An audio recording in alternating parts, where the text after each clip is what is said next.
So now we have our last presentation and note guide for this unit before we get into a project.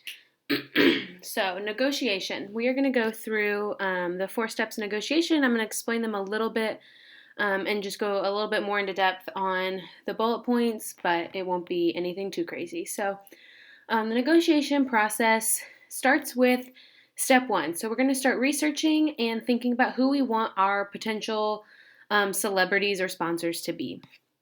So some things we need to consider whenever we are researching and targeting a celebrity is going to be who is their customer base or their fan base.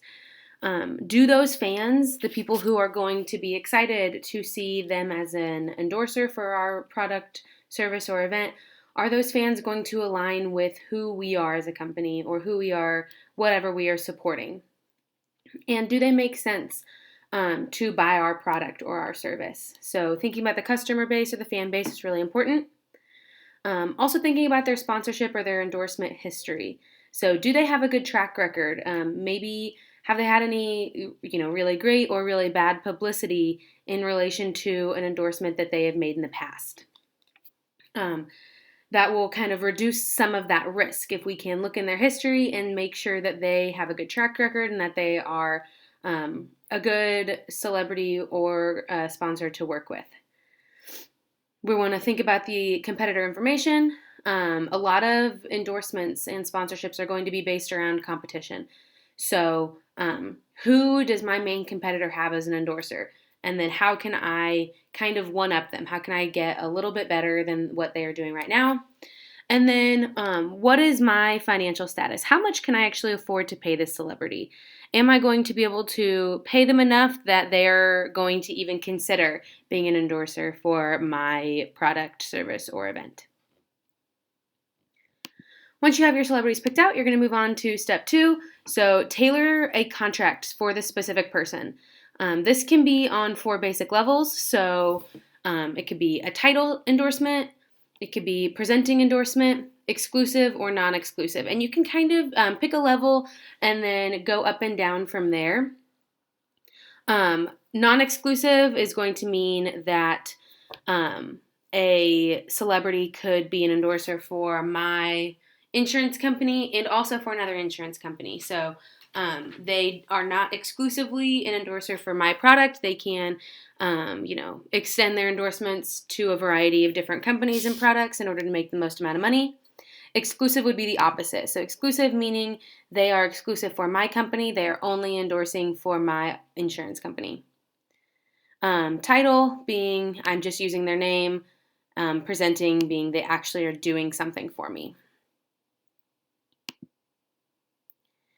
The third step would be presenting the opportunities. So we are going to try to generate interest in this sport or in this event, in this product or this service for the celebrity in order to present the opportunities to them.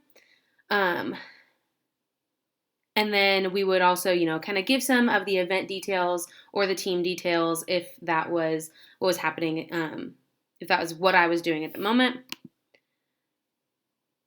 We're going to explain how they can and will be involved, what we are actually asking of them in the contract, and then we're finally just going to ask we're going to ask probably a person who's working on their behalf for the sale.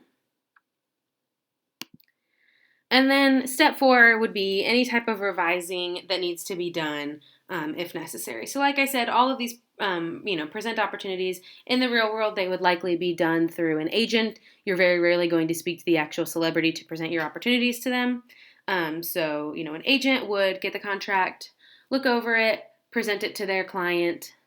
They would make any changes that they would want, give you any feedback, and then you would be able to make revisions, present them again, and then hopefully close the deal, ensuring that you have a celebrity to endorse your product, service, or event. So it is a pretty simple process, but it can be lengthy depending on the revise step 4, because you're going to bounce back and forth between step 4 and step 3 until you can come to an agreement or until one of you decides that this may be not the best partnership for what you are looking for. So the steps for negotiation, pretty short and sweet. That's all we're going to talk about for this as it applies to our unit that we are working with. I will be posting at the beginning of next week some kind of clarifying explanation and description for the project that we will be working on, as well as an example.